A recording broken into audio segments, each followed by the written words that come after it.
कैसे हो आप सब? आई होप आप सब अच्छे खुश स्वस्थ मस्त होंगे। और देखिए ये दोपहर का टाइम है। सुबह सुबह बच्चों को जो नाश्ते में आलू पराठा दिया था, बस उसी को फिल करके अपने लिए भी बना ले रही हूँ और कुछ एक्स्ट्रा भी बनाऊँगी, ताकि वो मेरा बेटा जो 1 बजे आता है उसके खाने के लिए रखा रहे। तो हस्बैंड भी रहते हैं तो मैं ऐसा ही करती हूँ कि जो बच्चों के नाश्ते में बनता है वही हम भी नाश्ते में करते हैं।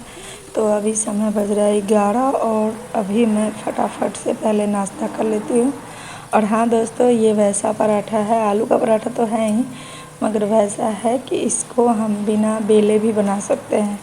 हमारे पहले के समय में हमारी दादी नानी हुआ करती थी तो वो इस तरह से ज़्यादा बनाती थी, हर वक्त चकला बेलन का यूज कम किया करती थी।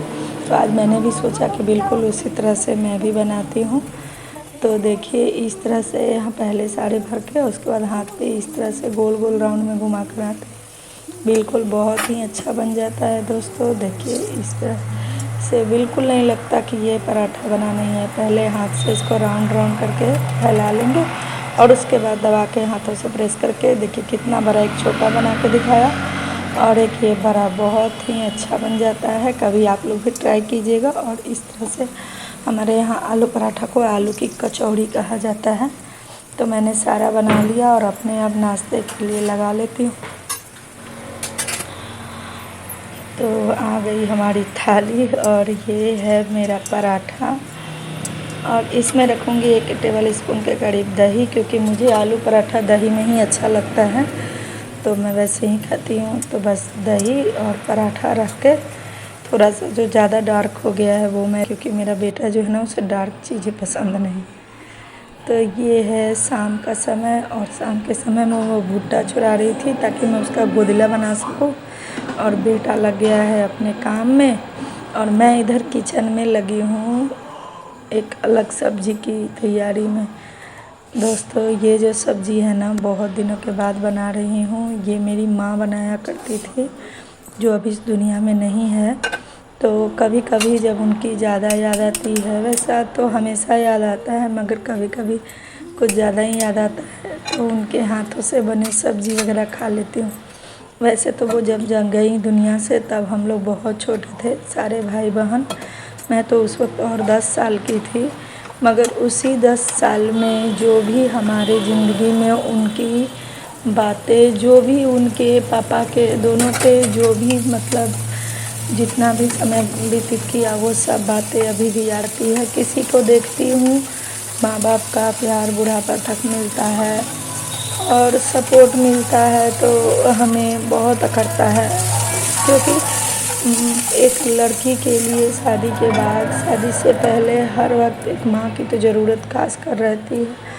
मम्मी मेरी पहली चली गई, उसके बाद पापा गए, तो हमें तो दोनों में कोई नहीं था। बचपन भी हम लोग का बिना माँ बाप के, बस चाचा चाची बाबा दादी इन लोग के साथ बीता है। तो बस छोटी छोटी चीज़ें जब किसी को देखती हूँ तो बहुत याद आता है माँ का। तो आज इसी तरह से एक वीडियो देख रही थी आलू भिंडी की, याद आया कि मेरी भी माँ बनाती थी उसी तरह से। दोस्तों पहले के ज़माने में लगभग मेरे समझ से सारे लोग ही इस तरह से बनाते थे सब्ज़ी। तो मैंने भी सोचा कि आज बिल्कुल वैसे ही बनाऊंगी। वैसे तो मैं भिंडी बनाती हूँ सो आप लोग को पता ही है, बिना आलू धरे, मगर आज मुझे अपनी माँ के हाथ का खाने का मन किया है, तो इसलिए मैं बना रही हूँ। तो मैंने सोचा कोई अंतर नहीं करूँगी, बिल्कुल उन्हीं के जैसा बड़ा बड़ा साइज़ में आलू काटा, प्याज काटा, जैसे पहले के लोग काटते थे। लहसुन को कूच के रखा, पेस्ट नहीं डाला और सब्ज़ी को अच्छी तरह से भून लिया। पहले मैंने भिंडी को भून कर निकाल लिया और उसके बाद आलू और प्याज को इस तरह से भूना। और पहले के लोग ज़्यादा नहीं सब्ज़ी भूनते थे, बस कम। तो 2-3 मिनट भूनने के बाद मैं इसमें मसाले डाली। मसाले कुछ खास नहीं रहते थे पहले, नॉर्मल हल्दी मिर्ची धनिया वही डाला और नमक, इतना ही मसाला डालना है और ये सब डाल के अच्छी तरह से भूनना है। पहले मेरी माँ का मुझे याद है कि वो कहा करती थी कि जब प्याज का मसाला का सब्ज़ी बनता है तो लहसुन कम पड़ता है और जब लहसुन वाला सब्ज़ी पड़ता है तो उसमें प्याज नहीं पड़ता है। तो बिल्कुल वही प्रोसेस मैंने फॉलो किया। और देखिए टमाटर भी मैंने कितने बड़े बड़े टुकड़ों में काटा है। सब काट के अच्छी तरह से मिला के 1-2 से मिनट भूनूँगी। 1-2 मिनट ही भूनना होता है क्योंकि भिंडी जो है बहुत जल्दी गल जाती है और पहले भी मैंने इसे फ्राई करके निकाला हुआ है, तो इसलिए अब मैंने पानी डाल के इसे छोड़ दिया धीमी आंच पे। अब एक बार आलू हुआ या नहीं, देखिए कलर तो कितना सुंदर आया है खिल के।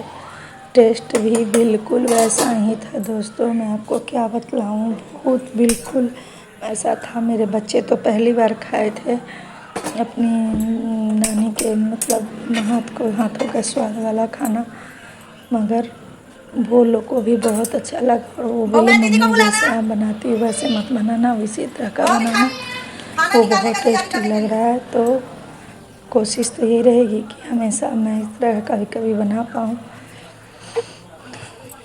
तो इसके बाद मैंने फटाफट से सारी रोटियां बना ली। ये पहले गाय की रोटी निकाल दे रही हूँ और उसके बाद से सभी के खाने के लिए ये निकाल देती हूँ। हमारे पास गाय नहीं है, ना अगल बगल में कोई गाय है, तो मैं बस इसी तरह से एक छोटा सा निकाल कर रोटी और अपने घर घूम के किचन के खिड़की पे रख देती हूँ, तो वो कोई ना कोई पक्षी आके खा जाता है। तो ये हुआ मेरा रोटी और सब्ज़ी, देखा ना आपने कितना सुंदर कलर आया है। अब सब्ज़ी हमारी 1 से 2 मिनट में तैयार हो जाएगी। तो खाना वगैरह तैयार होने के बाद मैंने कृति को आवाज़ लगा दिया था, वो आकर सभी को खाना दे देगी।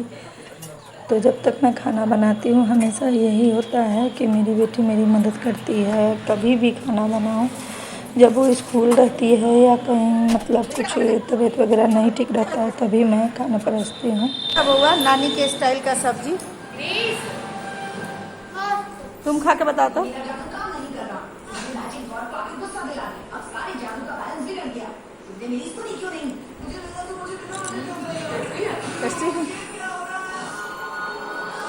दोस्तों इसी तरह से मेरी मम्मी भिंडी का सब्जी बनाती थी। जब कभी भी मम्मी का याद आता है तो मम्मी तो आ नहीं सकती हमारी, क्योंकि वो तो 94 में ही भगवान के पास चली गई, मगर कभी याद आता है उनके खाने का, उनकी चीज़ों का, उनकी बातों का, तो मैं बस यही करके याद कर लेती हूँ। आप लोगों में से कौन कौन इस तरह के भिंडी की सब्जी खाता है मुझे कमेंट करके ज़रूर बताइएगा, प्लीज़ बताइएगा। एक अच्छे से ब्लॉग में आज का ब्लॉग बस इतना ही, जो मेरी माँ के नाम है। अगर आप लोग को अच्छा लगा हो तो प्लीज़ लाइक कीजिएगा, सब्सक्राइब कीजिएगा और शेयर कीजिएगा। बाय।